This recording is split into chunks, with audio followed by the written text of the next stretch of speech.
Bonjour à tous, c'est Roland pour une nouvelle analyse vidéo. Aujourd'hui, on va faire la paire euro-yen. Pourquoi l'euro-yen? Parce que ça doit faire 2 mois qu'on l'a pas faite. Je crois que c'était le 19 mai, la dernière fois que j'en ai fait une. Ça m'a presque étonné parce que je l'ai pourtant pas mal tradé au final. Et j'ai pas fait gaffe. Alors pourtant, il y avait des trades en swing à prendre qui étaient assez splendides. Je sais pas pourquoi. Donc là, je vais vous faire une petite analyse. J'aurais dû la faire il y a une semaine parce qu'il y avait une belle configuration une fois encore. Mais bon, tout n'est pas perdu. On peut encore espérer avoir des choses à voir. Alors, le 19 mai, donc on va revenir rapidement sur ce qu'on a fait. Alors je vous dis aujourd'hui, j'ai eu du mal à trouver une paire pour faire une analyse parce que ça part vraiment dans tous les sens, un peu partout. Sur l'euro yen, on reste. Je voulais faire une sur GBP yen, mais alors c'était assez compliqué. Et puis on est sur des niveaux spéciaux. Là, sur l'euro yen, j'ai pris un peu la facilité. Enfin, je vais vous expliquer. Donc, le 19 mai, ça remonte à quand? Ben voilà, on en était là. Donc, on était sur cette zone. J'avais un biais plutôt haussier sur la paire à ce moment-là, hein. Je vous le cache pas, je me suis partiellement trompé, je dirais. Moi, bon, ce que j'avais tracé, c'était ça à l'époque. Voilà. Partiellement trompé, pourquoi? Parce que je vous avais dit que ça allait monter. Bon, ça a un petit peu monté. J'avais dit aussi que ça allait toucher ça allait jusqu'à la résistance oblique.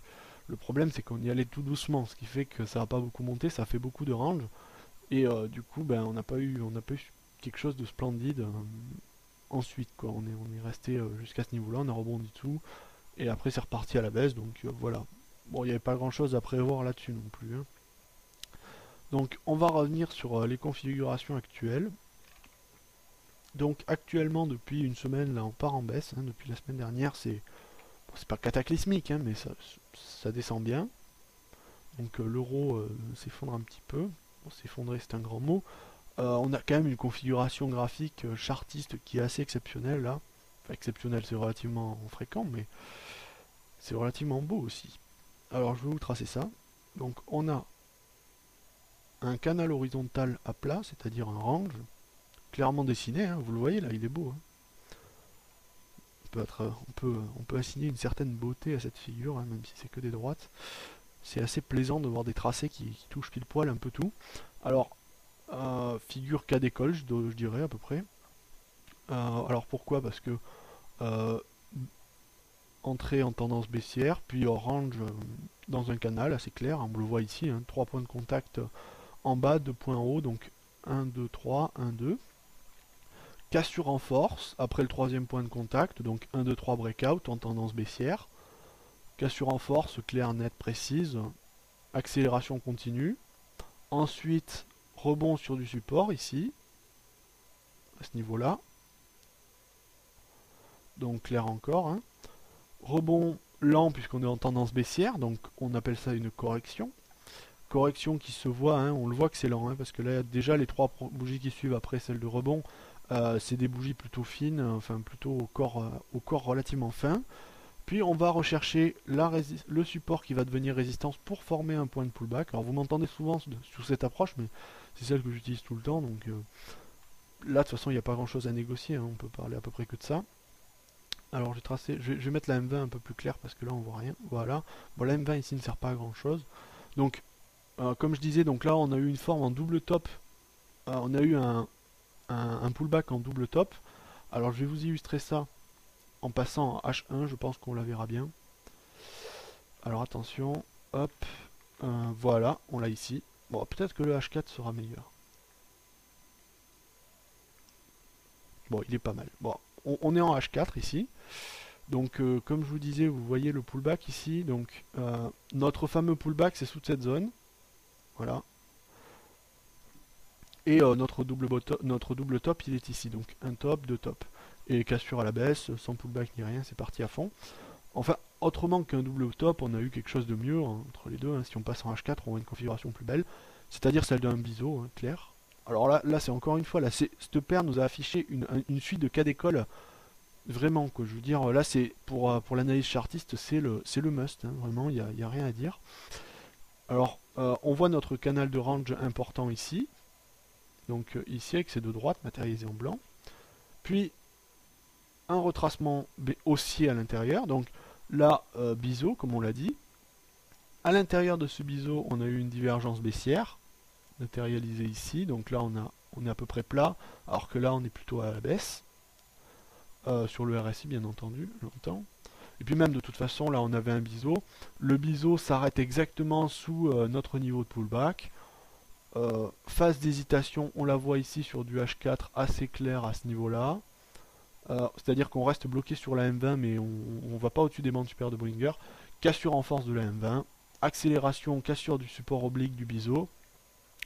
Sans pullback par ailleurs. Et accélération directe jusqu'à notre niveau actuel, vous voyez ici. Donc là on avait du support ici. Et vraisemblablement en H4 on est en train de le casser. C'est ce qui semble se voir puisque là on a une bougie rouge H4 sur le vendredi qui est assez pas monumentale mais bon qui vient englober la phase de consolidation ici qu'on pourrait observer plus simplement en 15 minutes mais on va pas faire des allers-retours sur toutes les time frames. Donc là on est plutôt sur une dynamique de cassure je dirais. Et puis de toute façon un biseau a souvent tendance à être cassé et quand on va le casser on va chercher le plus bas ou le plus haut dans un cas de biseau ascendant bien entendu. D'ailleurs si vous voulez un exemple sur la paire UD-USD, vous regardez la dernière analyse que j'ai fait, ça a donné à peu près le même scénario, hein, c'est-à-dire biseau, bon là c'était pas sur du H4, c'était sur du daily, mais on est allé toucher le plus haut sur un biseau descendant. Donc là je pense qu'on peut aller chercher le plus bas du biseau descendant, du biseau ascendant, c'est-à-dire cette zone autour des à peu près allez, 109, 555, c'est à peu près. Hein. Je pense qu'on peut y aller, donc là j'ai un biais baissier sur, disons, alors on va regarder le nombre de pips qu'il y a à peu près, donc bon sur 100 pips je vais dire que j'ai un biais baissier rapidement, et peut-être même un biais baissier encore plus important, donc on va re-switcher là, on va passer sur le daily. Donc là c'était pour matérialiser bien la cassure du dernier support ici, hein, pour voir que voilà on l'a cassé quand même. Hein. On a fait un petit rebond dessus mais c'était juste du spéculatif, hein, c'était pas une reprise de long terme, donc on va repasser sur du daily. Alors ici, bon, on voit donc notre fameux biseau. Accessoirement ici notre support qui est à peu près confondu avec le support précédent. Ah, je vais avoir du mal à tracer, voilà. Donc voilà, comme on dit, on l'a cassé, si on se met un peu plus précis, bon voilà, on l'a cassé. Bon, on va dire que c'est confondu à peu près, bon c'est pas tout à fait ça, mais vraisemblablement on aurait tendance à le casser. Et puis bon, tout simplement, hein, cette figure de biseau ici qu'on regarde n'est pas simplement un biseau, c'est surtout ce qu'on appelle un pennant, donc je l'ai déjà expliqué sûrement sur la paire AUD-USD, donc dollar australien contre dollar américain. C'est un pennant, alors le pennant c'est un biseau survenant après un fort mouvement d'impulsion. Donc là un biseau ascendant après un fort mouvement baissier, ça s'appelle un pennant. Et la cassure de ce pennant dans le même sens que le sens d'entrée, c'est-à-dire par la baisse, nous donne des objectifs théoriques quantifiables qui représentent la dernière vague baissière. Alors là, je pense qu'on peut illustrer ça par cette baisse ici. Vous voyez, donc on reporte et on va chercher ici, on tape ici et là, tac, c'est super. On arrive presque, donc là peut-être que les objectifs sont un peu trop importants, mais on viendrait contacter à peu près voilà. Donc on dirait que pour moi là j'ai un biais baissier, donc dans un premier temps facilement sur 100 pips, et ensuite peut-être qu'après rebond léger je dirais sur 300 pips de plus, 350 pips de plus, je serai encore baissier. Voilà, j'ai pas cherché grand chose, hein, c'est juste des figures chartistes. Et de la même façon, si on trace les objectifs de sortie du canal, c'est-à-dire ici, bon, je sais pas si on les a franchis. Ouais, ben on les a fait. Hein. Là, c'est vraiment figure cas d'école, quoi. Hein. Je veux dire, il n'y a pas à pinailler. On sort du truc, on casse ici, on fait un biseau, fait un pennant.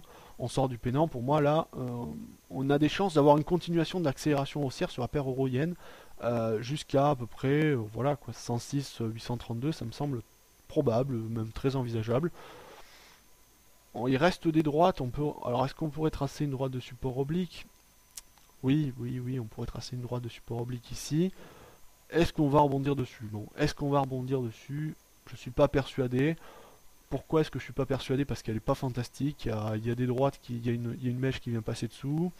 À un moment, l'écart entre les deux premiers points est inférieur à l'écart entre les deux derniers, donc généralement c'est signe d'une droite plus ou moins, si j'ose dire, de mauvaise qualité. Et puis bon, là on est sur des figures chartistes assez classiques. Et ce pennant là, survenant après une forte baisse, me laisse penser qu'une une continuation baissière est à attendre. Après, bon là, ce que je vous fais, c'est de l'analyse, parce qu'en termes de training, à l'heure actuelle, il n'y a pas grand-chose comme opportunité, hein. Une fois qu'on a cassé, maintenant, on pourrait faire un pullback, et si on tradait à la vente maintenant, on pourrait faire de... si j'ose dire, on pourrait faire sauter les stops. Donc, à la limite, il faudra attendre peut-être un repli haussier, peut-être, un petit rebond, comme j'ai dit, sur un niveau en dessous, hein, ici. Si on avait autour des 109, 555, comme je vous avais dit tout à l'heure, si on avait un rebond à ce niveau-là, on pourrait attendre un petit repli pour shorter ensuite. Mais après, à l'achat, ça serait dangereux. Voilà, donc vous avez à peu près tout mon avis, c'est-à-dire baissier sur 300 pips, et 100 pips dans un premier temps, c'est-à-dire globalement baissier pour la semaine prochaine. Voilà, donc j'espère que cette analyse vous aura plu, et sur ce, je vous dis à bientôt.